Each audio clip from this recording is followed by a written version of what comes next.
Welcome to our continuing series, Questions and Answers, from the works of Sri Aurobindo and the Mother, Part 21. Nothing is impossible.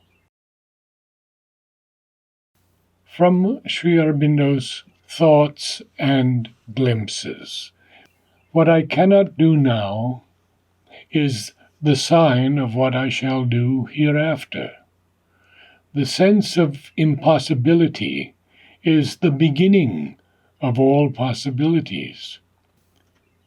Because this temporal universe was a paradox and an impossibility, therefore the Eternal created it out of His being. Mother, at once you land into the greatest difficulty. You know why that seems to you paradoxical?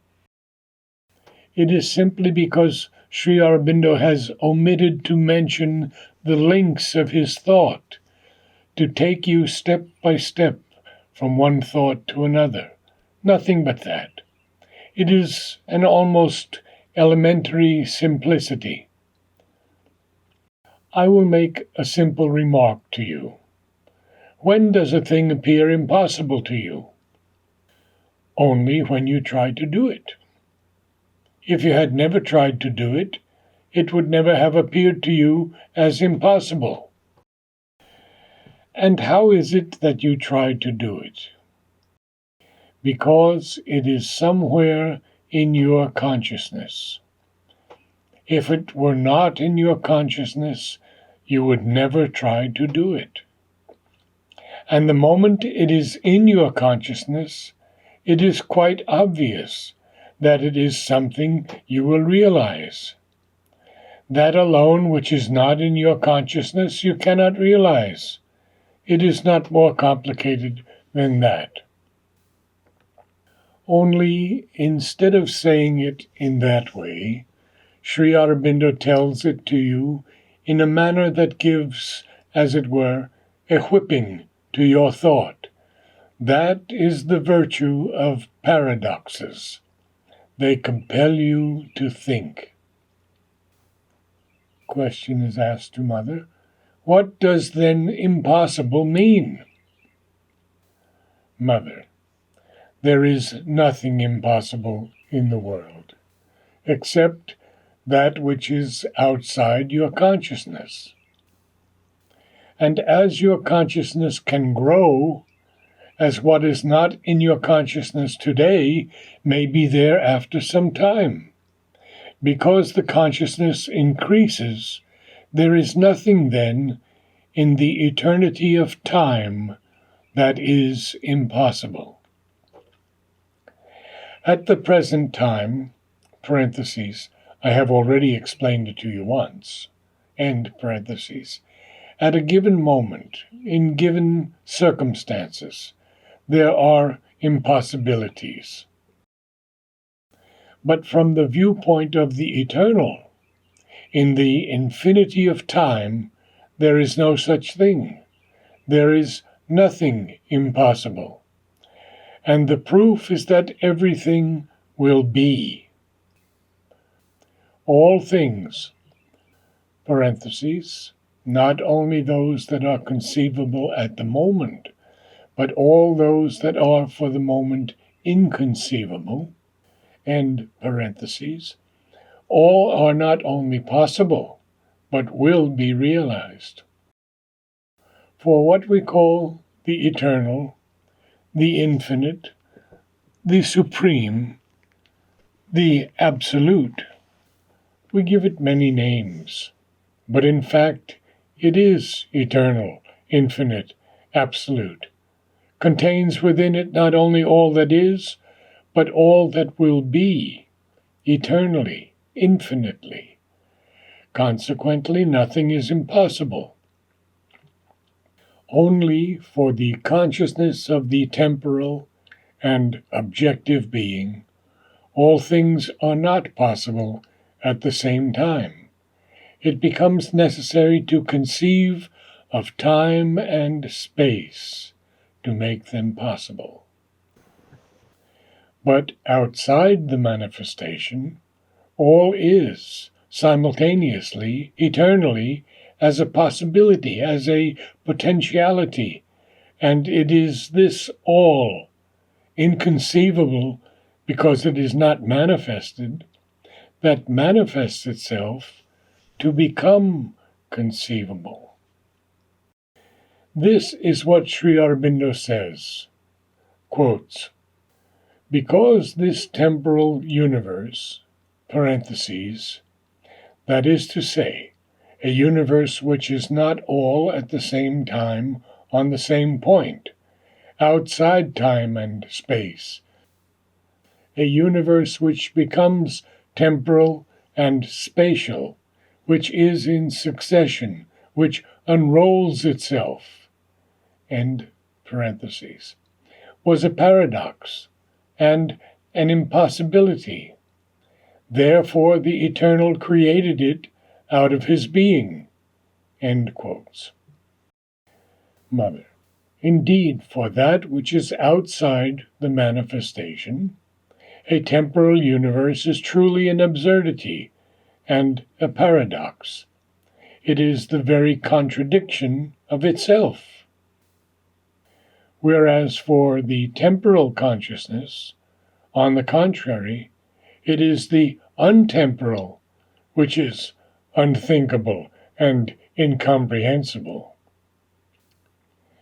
We cannot conceive of a thing which is not in time and in space, because we are ourselves in time and in space. We try an approximation to arrive at understanding, a little, something which is not expressible, and which is all together eternally and outside time. We can try, and we use all kinds of words, but we do not succeed in understanding unless we come out of time and space. Well, if you turn the problem round, for that which is outside time and space are something paradoxical and incomprehensible. That does not exist. That is not. And because it is a paradox that the Eternal has emanated it from his being, that is to say, he has changed its non-existence into an existence. One may say, playfully, in order to know what it is, because so long as he did not become time-space, he could not know what it was. But to come back to the beginning of this aphorism, we saw that to have a notion of the impossible, to think that something is impossible, one must have attempted it. It is extremely practical, very concrete, and very encouraging. Because, for example, if at this moment you have the impression that what I am telling you is impossible to understand, that means you try to understand it. And if you try to understand it, that means that it is within your consciousness. Otherwise, you would not be able to try to understand it. Even as I am within your consciousness, my word is within your consciousness. And what Sri Aurobindo has written is also within your consciousness. Otherwise, you would not have any contact with it. But for the moment, it is impossible for you to understand, because some small cells are missing in your brain, nothing else. It is very simple. And as these cells grow through attention, concentration, and effort, when you have listened well and made an effort to understand, after some hours, some days, or some months, new convolutions will have formed in your brain, and everything will become quite easy. You will even wonder that there could be even a moment when you did not understand. It is so simple.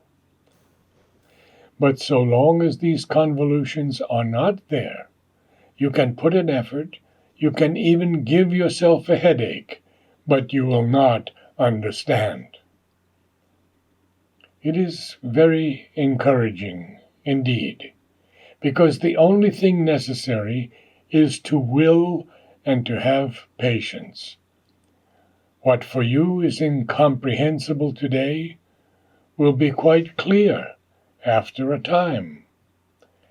And note, it is not necessary for you to get a headache every hour and every minute in trying to understand. One very simple thing is sufficient: to listen as best as you can.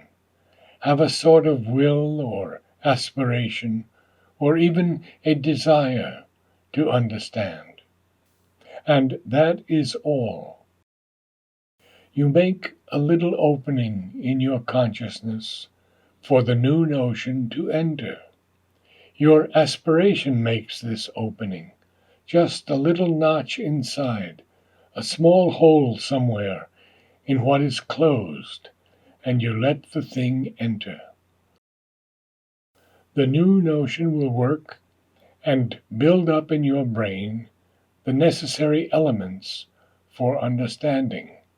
You have no longer to think about it. You try to understand some other thing. You work, study, reflect. You think of all kinds of things.